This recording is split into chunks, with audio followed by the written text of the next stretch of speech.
Bismillahirrahmanirrahim. Assalamualaikum warahmatullahi wabarakatuh. Selamat pagi semuanya.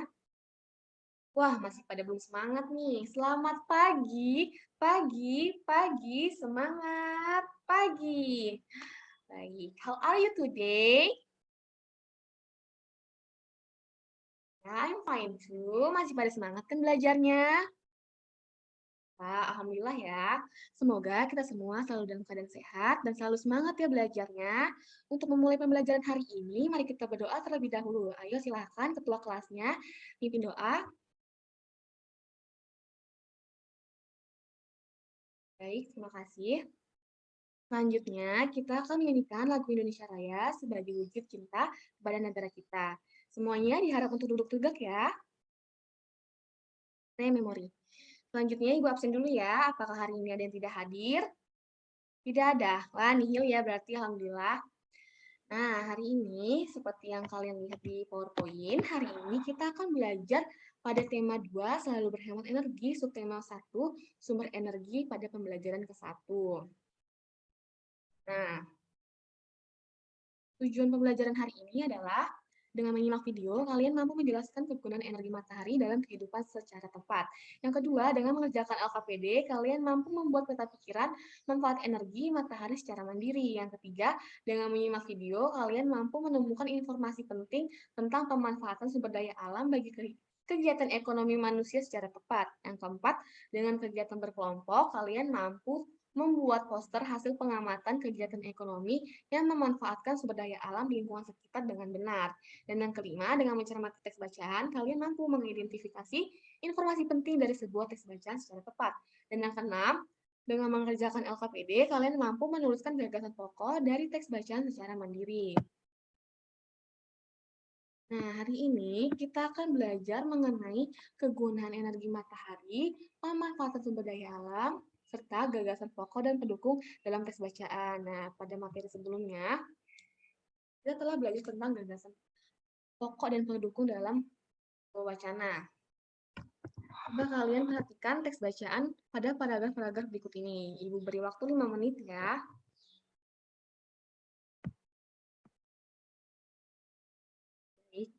Nah, ngomong-ngomong tentang paragraf, ada yang tahu tidak paragraf itu apa? Rangkaian kalimat, iya betul. Kumpulan kalimat, iya betul semuanya ya.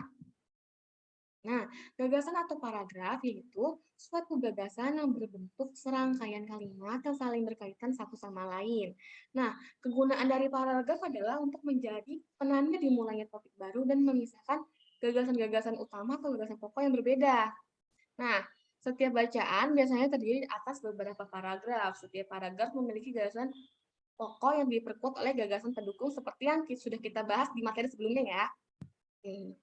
Selanjutnya, apa sih itu gagasan pokok?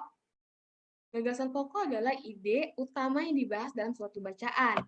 Nah, ada yang tahu biasanya gagasan pokok itu terdapat di dalam kalimat mana?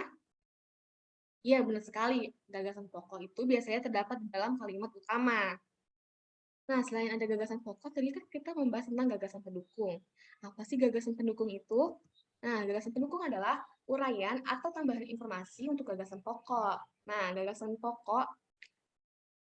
pendukung adalah uraian atau tambahan informasi untuk gagasan pokok yang tadi itu, yang seperti kita tadi bahas tadi. Baik.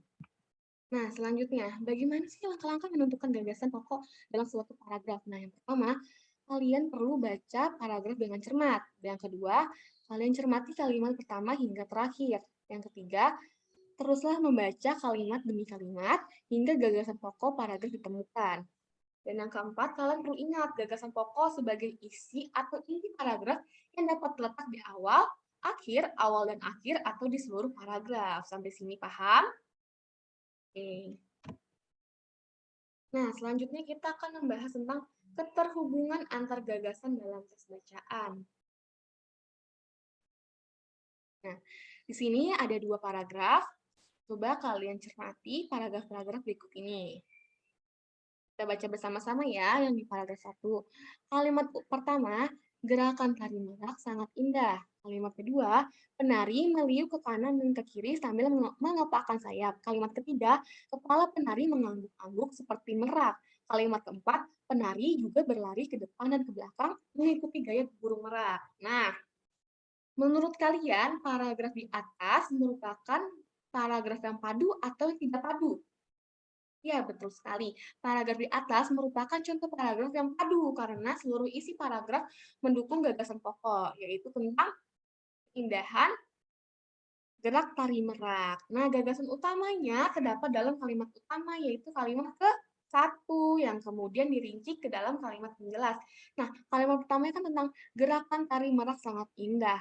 Nah, selanjutnya kalimat penjelasnya itu ada di kalimat kedua, kalimat ketiga, dan kalimat keempat. Sampai sini paham? Nah, selanjutnya, kita cermati paragraf kedua ya.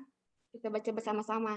Kalimat pertama, sekolahku sangat bersih. Kalimat kedua, setiap hari kelas selalu disapu. Kalimat ketiga, kaca-kaca jendela juga dibersihkan. Dan kalimat keempat, halaman sekolahku dipenuhi bunga-bunga. Nah, menurut kalian, paragraf di atas itu paragraf yang padu atau tidak? Tidak. Wah, hebat ya. Berarti tadi kalian sudah memperhatikan dengan cermat. Betul sekali. Paragraf di atas itu bukan paragraf yang padu, karena ada kalimat yang tidak mendukung gagasan utama tentang sekolahku yang bersih.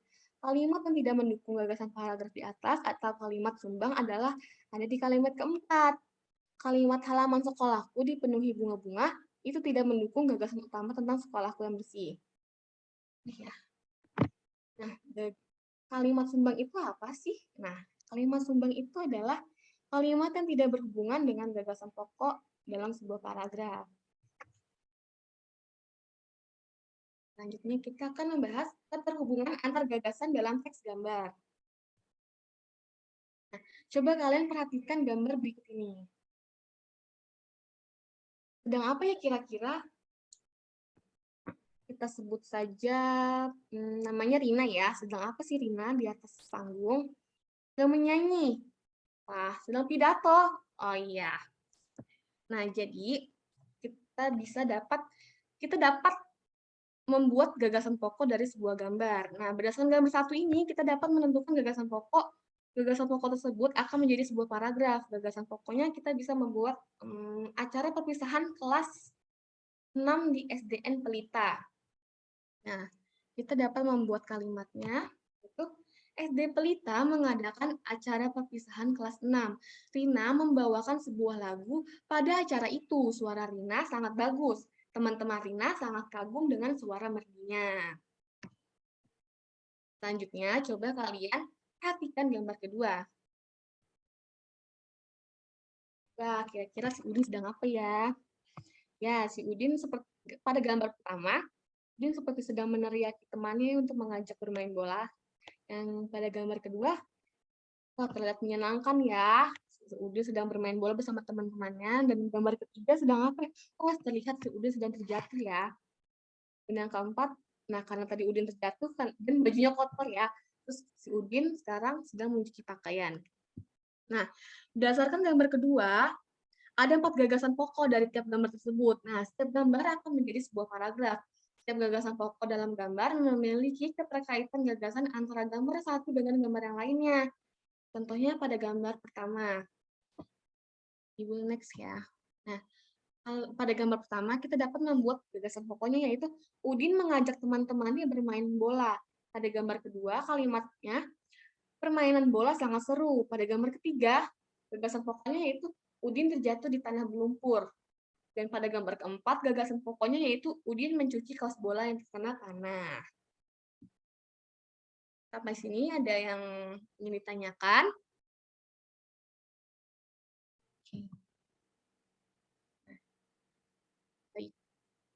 Nah, setelah kalian memahami materi-materi yang tadi sudah Ibu jelaskan, dan kalian sudah simak dengan seksama, selanjutnya kalian kerjakan LKPD yang sudah Ibu berikan tadi ya. Ibu berikan waktu 20 menit untuk mengerjakan LKPD tersebut. Nah, LKPD-nya kalian kerjakan secara berkelompok. Masing-masing kelompok beranggotakan 5 orang ya. Nah, dalam LKPD itu kalian baca terlebih dahulu ya bacaan yang berjudul kegunaan matahari terhadap pemanfaatan sumber daya alam. Selanjutnya, kalian tuliskan gagasan pokok dari teks bacaan tersebut. Selain gagasan pokok, kalian juga harus menuliskan gagasan pendukung serta keterhubungan antar gagasannya ya. Nah, setelah kalian mengerjakan bersama kelompok, kalian presentasikan di depan kelas dengan kelompok yang lain ya. Ibu beri waktu 20 menit dari sekarang. Memori. Nah, tadi kan kita sudah mengerjakan serta sudah presentasi mengenai gagasan pokok, gagasan pendukung, serta keterhubungan gagasan. Mengingat waktu pembelajaran kita sudah habis, sepertinya kita sudahkan saja ya. Nah, sebelum kita sudahi pembelajaran hari ini, mari kita bersama-sama untuk meringkas kegiatan apa saja sih yang kita pelajari hari ini. Nah, yang pertama, kita mempelajari mengenai kegunaan energi matahari, serta pemanfaatan sumber daya alam. Selanjutnya kita belajar tentang gagasan pokok dan pendukung dalam teks bacaan. Nah, pada gagasan pokok itu adalah ide utama yang dibahas dalam suatu bacaan. Nah, gagasan pokok itu biasanya terdapat di dalam kalimat utama. Dan yang selanjutnya kita belajar tentang gagasan pendukung, yaitu uraian atau tambahan informasi untuk gagasan pokok. Nah, selain itu, gagasan pokok dalam tiap paragraf harus memiliki keterpaduan sehingga menjadi tulisan yang utuh. Baik, nah mengingat waktunya sudah habis, sebelum kita menutup pembelajaran hari ini, ada baiknya kita berdoa terlebih dahulu. Ayo ketua kelasnya memimpin doa untuk hari ini. Baik, terima kasih. Sekian dari Ibu. Wassalamualaikum warahmatullahi wabarakatuh.